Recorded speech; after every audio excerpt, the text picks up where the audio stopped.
Hello. I had a very powerful dream this morning that I thought was worth sharing with you all because it was a rather transformative experience. And I want to provide some context behind it. Today is Saturday, November 30th. It is 2 days after Thanksgiving of 2019. And I'll be looking up at the outline throughout this brief summary of what I saw this morning. It was inspired by my family visit for the Thanksgiving 2019, which again was just 2 days ago. And while I was visiting my family for the holiday, my sister showed me a wounded cricket that she had been keeping in a hollowed, repurposed milk container. She gave it ample space, even a little water pad and some food to help it recover. And because it had both of its hind legs completely snapped off, one of its front antennae was also broken. But I thought it was a very compassionate act on her behalf to give it the space and the time that it needed. She was aware that it could freeze from exposure if she let it back outside. And so she was taking many measures to ensure that the cricket would survive for as long as she could sustain it until it was well enough to move about on its own again. The holiday weekend also helped me, or let me sleep in, and sleeping in gives me interesting and often introspective dreams.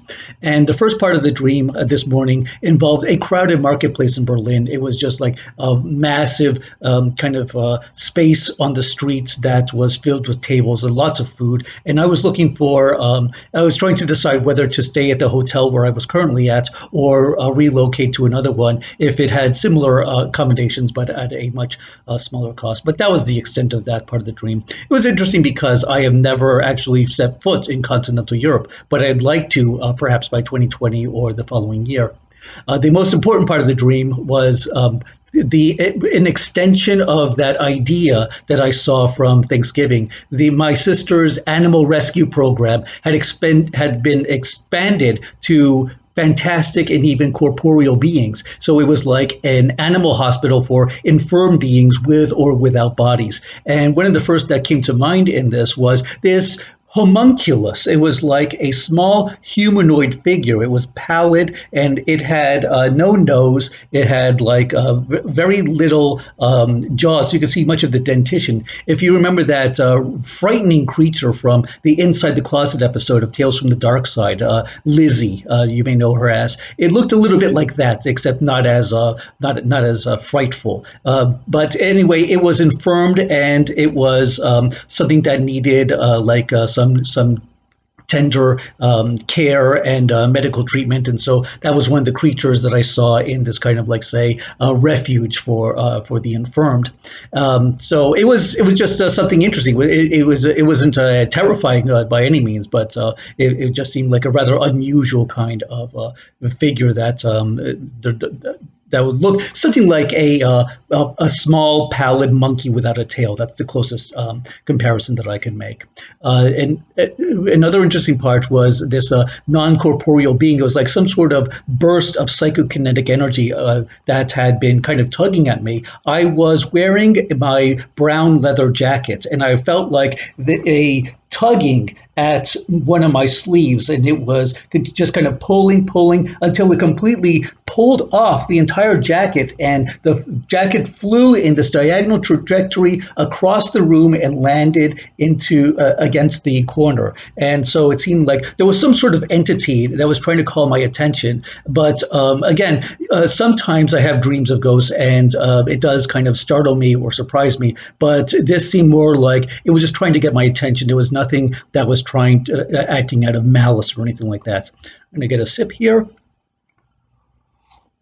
Kind of on the subject of being compassionate to the spiritual beings around, this hot chocolate was a memento from when I was visiting Cruz Blanca in Veracruz, and I was given some hot chocolate that was locally made. And so this is kind of an extension of the idea of taking care of and offering food and drink and refuge for the spirits that are in the present moment.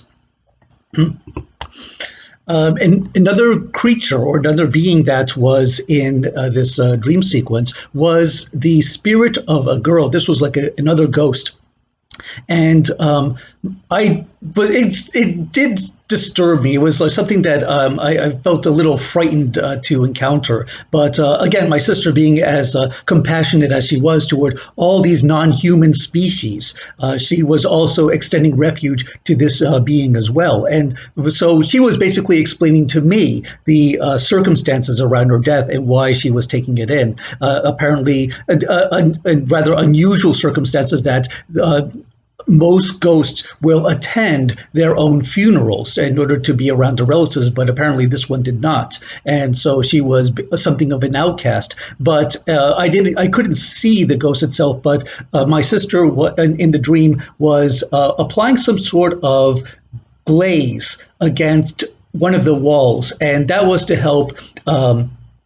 To conduct the sound waves so that if you placed your ear against this conducting substance, you could better hear the ghost's voice inside the wall. And if you put your ear at the right place, you could hear her singing. And that just seemed a little uncomfortable for me to be around. So I just took it at her word, but this was a way to improve the communication between the spirit and my sister, who was also kind of giving it some sort of accommodation.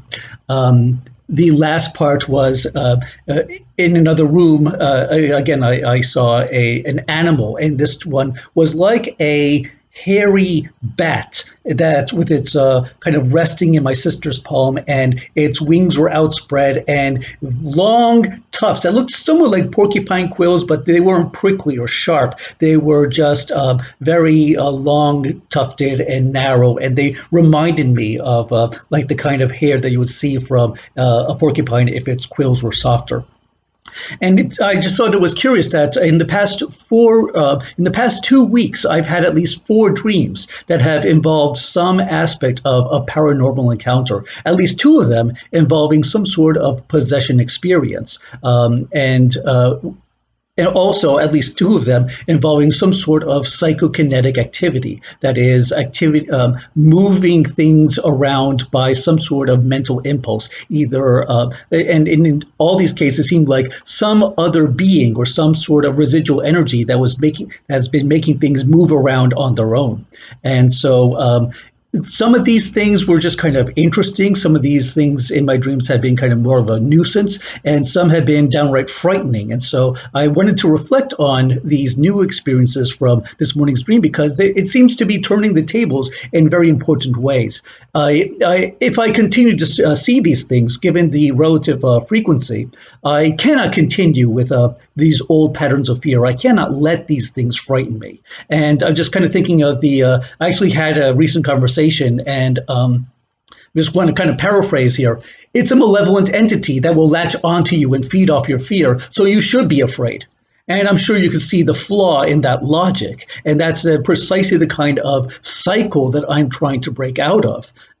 So how about instead I adjust my own attitude and respond instead with the compassion that my sister was showing? And that seems to be the message that I was getting from this dream, like this variety of different creatures that representing different levels of reality. But despite their different situations, I should not be approaching or responding to these things with that primal response of fear, but rather understand that these beings are also suffering and deserve some degree of compassion. And perhaps by making compassion more of an exercise in my waking life, I can continue to extend this into my dream work, as well as into that threshold state where I'm in that altered state between the sleeping and the waking worlds, where I have a lot of other kinds of encounters. And so if I can continue to think with kind of a compassionate outlook, by changing myself, I can change the ways in which I respond. And so that fear is starting to gradually go away, and I can be a more responsible and more effective agent in my workings in this world and in the worlds that I visit in these trance states. So I've been thinking about this dream as a way to change old habits and prejudices that have been holding me back. And so those are some of the ideas that this dream has inspired in me. And so I just wanted to kind of reflect on the very intense, very consistent, and coherent symbolism and imagery that I saw in this morning, which is telling me that this dream is a very important message, and one that I also want to share with you. So thank you for listening, and I hope that it was of some import or relevance for you all. And I will talk to you again as I resume the Eye of the Serpent videos in early 2020, and I look forward to then. And so see you then, and good roads.